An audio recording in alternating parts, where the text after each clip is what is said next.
स्वर्ण की परख के लिए पहले उसे कसौटी के पत्थर पर घिसा जाता है, अग्नि में तपाया जाता है, पीटा जाता है और फिर जल से शुद्ध किया जाता है। जो इन मापदंडों पर खरा उतरे वही स्वर्ण, जो ना उतरे वो तांबा। इसी प्रकार सज्जन और दुर्जन व्यक्ति को परखने के भी कुछ मापदंड होते हैं जिन्हें जानना आवश्यक है। क्रोध सज्जन को भी आ सकता है, परंतु दुर्जन के विपरीत सज्जन का क्रोध सदैव अत्याचार के विरुद्ध ही होता है। अपने से ऊंचे पद वाले के सामने तो दुर्जन भी नतमस्तक होता है, परंतु सज्जन वही जो अपने से नीचे कार्य करने वालों को भी आदर की दृष्टि से देखे। इसलिए स्वर्ण लेना हो या सज्जन का संग, इन मापदंडों पर परखने के पश्चात ही कोई निर्णय ले। नीतियां मेरी, नियति आपकी। ये धनुष देख रहे हैं आप, प्रत्यंचा इसका एक अत्यंत महत्वपूर्ण भाग होती है, क्योंकि संधान किए हुए बाण को ये प्रत्यंचा ही अपने लक्ष्य तक पहुंचाती है। परंतु बाण अपने लक्ष्य तक पहुंचे, इसके लिए प्रत्यंचा को पीछे जाना पड़ता है। इसी प्रकार जीवन में भी जो हमारे नीचे कार्य करते हैं वो लक्ष्य तक पहुंचने में हमारी सहायता तभी कर सकते हैं जब हम स्वयं पीछे हटकर उन्हें आगे आने का अवसर और अपनी प्रतिभा दिखाने दें। परंतु ढील देने के साथ साथ प्रत्यंचा को तना हुआ भी रहना ही पड़ता है, अन्यथा बाण वेग नहीं लेता। जिनसे कार्य करवाना हो उन्हें थोड़ी स्वतंत्रता दो, परंतु साथ साथ थोड़ा कठोर बर्ताव भी आवश्यक। अधिक ढील दी तो लक्ष्य तक नहीं पहुंच सकोगे।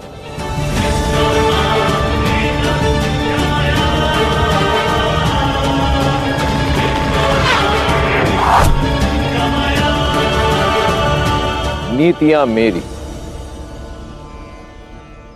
नियति आपकी। नारियल के कठोर खोल को तोड़े बिना इसके मीठे जल का सेवन संभव नहीं, परंतु यदि नारियल को वेग से धरती पर दे मारा तो नारियल टूट तो अवश्य जाएगा, परंतु इसका जल व्यर्थ हो जाएगा। इसलिए यदि नारियल का मीठा जल पीना तो लक्ष्य साध कर एक ही स्थान पर निरंतर चोट करनी हो, तभी नारियल के मीठे पानी का स्वाद लिया जा सकता है। इसी प्रकार जीवन में भी सफलता प्राप्त करने के लिए केवल परिश्रम ही पर्याप्त नहीं। यदि सफल होना चाहते हो तो एक लक्ष्य साधो और फिर निरंतर उसी दिशा में प्रयासरत रहो, तब जाकर सफलता का मीठा रस पीने को मिलेगा। नीतियां मेरी, नियति आपकी। यदि आपको दर्पण में अपना चेहरा स्पष्ट नहीं, धुंधला दिखाई दे, तो हम दर्पण को साफ करने का प्रयास करते हैं और चेहरा स्पष्ट दिखाई देने लगता है। परंतु यदि दर्पण को साफ करने के पश्चात भी चेहरा धुंधला ही दिखाई दे, तो क्या कभी सोचा है ऐसा क्यों होता है? क्योंकि कई बार धूल दर्पण पर नहीं, आंखों पर जमा होती है।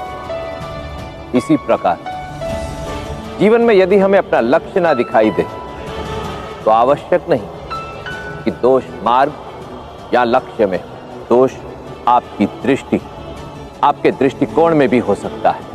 इसलिए कई बार दर्पण की अपेक्षा आंखें भी साफ कर लेनी चाहिए। नीतियां मेरी, नियति आपकी। समय और माटी में एक समानता होती है।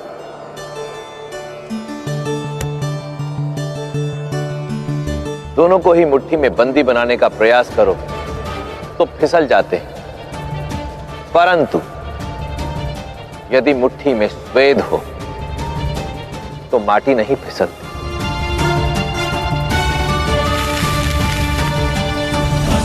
समय ये माटी है और परिश्रम आपका स्वेद।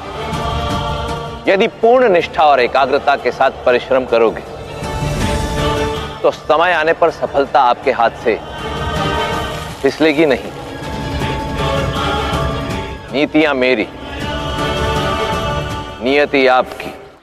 विष अद्भुत पदार्थ है। यदि अचानक रक्त प्रवाह में सम्मिलित करा दिया जाए तो घातक बनकर प्राण ले सकता है, परंतु इसी विष से बनी विषरोधक औषधि सैकड़ों के प्राण बचाने में अमृत का कार्य करती है। अर्थात अच्छाई या बुराई किसी वस्तु में नहीं, उसे उपयोग करने वाले भाव में होती है।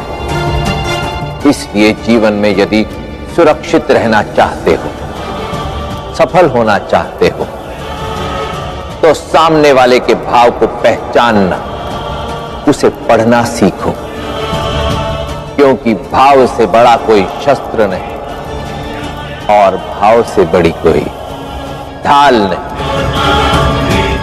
नीतियां मेरी, नियति आपकी।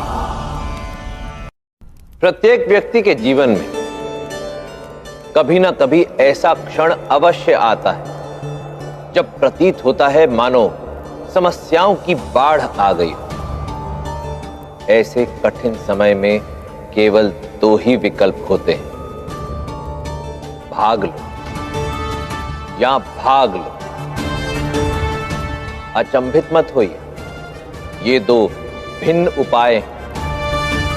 पहला उपाय उस समस्या से पलायन कर उससे दूर भागने का, निराश होकर अपनी पराजय स्वीकार करने का है, जो अधिकांश लोग करते हैं। और दूसरा उपाय उस समस्या के विरुद्ध युद्ध की घोषणा करके उसमें भाग लेने का, क्योंकि चट्टान यदि डट कर खड़ी हो तो तीव्रतम वेग से बहने वाली नदी के जल प्रवाह को भी अपना मार्ग बदलना ही पड़ता है। अब चयन आपका है। आप चट्टान की भांति दृढ़ता से खड़े होकर समस्या को अपना मार्ग बदलने पर विवश करेंगे, अथवा रेत की भांति बह जाएं। नीतियां मेरी, नियति आपकी। इन पौधों को देख रहे हैं आप, जो प्रत्यक्ष है, केवल वही इनका संपूर्ण अस्तित्व नहीं है। प्रकृति ने इनका एक भाग धरती के नीचे छिपा कर रखा है ताकि पशु पक्षियों के आखेट से सुरक्षित रह सके। इसी प्रकार अपनी शक्तियों और योजनाओं को भी एक रहस्य बनाए रखो, केवल स्वयं तक सीमित रखो, ताकि समय आने पर वो तुम्हारा सबसे बड़ा शस्त्र सिद्ध हो सके।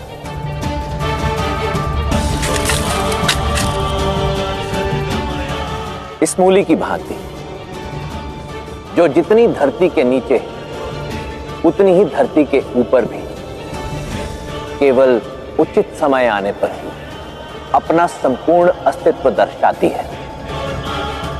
नीतियां मेरी, नियति आपकी।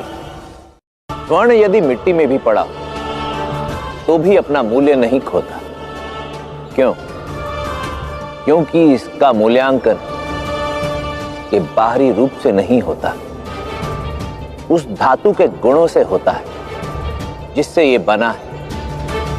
इसी प्रकार व्यक्ति की परिस्थितियां नहीं, उसके गुण उसकी वास्तविक संपत्ति होते हैं। इसलिए स्वर्ण को पहचानना सीखो। कहीं ऐसा ना हो कि आप उसे मिट्टी में पड़ा देख उससे मुंह फेर लें और वो किसी और के हाथ लग जाए। और उसकी शक्ति उसकी संपत्ति बन जाए। नीतियां मेरी,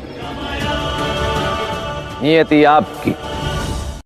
इस रुई को देख रहे हैं आप, कभी ये बाती बनकर दिए का प्रकाश बनती है,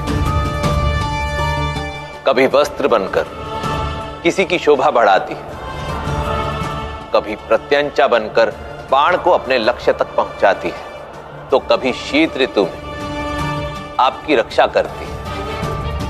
कारण ये चुनौतियां स्वीकार करती है। इसी प्रकार जीवन में भी भिन्न परिस्थितियों में जो व्यक्ति चुनौतियां स्वीकार करता है वो स्वयं तो सफलता के शिखर तक पहुंचता ही है, अन्य को भी लाभ पहुंचाता है। इसलिए चुनौतियों से घबराइए नहीं, उनका सामना कीजिए। नीतियां मेरी, नियति आपकी। मटके का एक विशेष गुण होता है कि ये अपने भीतर के शीतल जल से किसी की भी प्यास बुझा सकता है, परंतु यदि इसमें एक छोटा सा भी छिद्र हो जाए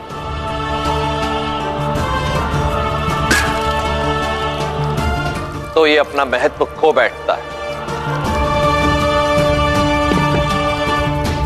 इसी प्रकार जिन पर बड़े बड़े उत्तरदायित्व होते हैं उन्हें अत्यंत सावधान रहना चाहिए, क्योंकि आचरण पर लगा एक भी दाग छवि को सदा के लिए धूमिल कर सकता है। इसलिए अपनी कमियों को पहचानो और उनका नाश कर दो, इससे पहले कि वो आपका नाश करे। नीतियां मेरी, नियति आपकी। जीवन में यदि हम किसी समस्या का सामना करते हैं तो जब तक उस समस्या के भीतर रहेंगे तब तक उस समस्या में उलझकर ही रह जाएंगे। समाधान तभी प्राप्त होगा जब समस्या से दूर जाकर उसके विषय में मनन करें। नीतियां मेरी, नियति आपकी। कभी कभी बड़े से बड़े रहस्य को सुलझाने के लिए एक छोटा सा प्रयास ही पर्याप्त होता है। इस वस्त्र को ही देखिए, यदि इसके एक छोर का छोटा सा धागा भी हमारे हाथ में आ जाए तो पूरा वस्त्र उधेड़ा जा सकता है। इसी प्रकार यदि किसी शक्तिशाली अभेद्य किले को ध्वस्त करना हो तो उसकी केवल एक दुर्बल ईंट के विषय में ज्ञान होना ही पर्याप्त होता है। नीतियां मेरी, नियति आपकी। इन स्वर्ण मुद्राओं को देख रहे हैं आप, यदि मैं इनका संचय करते हुए इन्हें यूं एक के ऊपर एक रखूं तो कुछ समय तक तो ये एक दूसरे के ऊपर टिकी रहेंगी, परंतु कुछ समय बाद ये अपना भार ही नहीं सह पाएंगे और धराशायी हो जाएंगे। इसी प्रकार लोभ भी जब नियंत्रण से बाहर चला जाता है तो व्यक्ति की नींव को अस्थिर कर देता है, असंतुलन को जन्म देता है।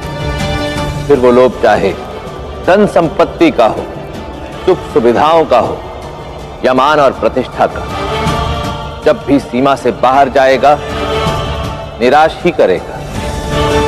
इसलिए महत्वाकांक्षा और लालच में अंतर करना सीखो। नीतियां मेरी, नियति आपकी।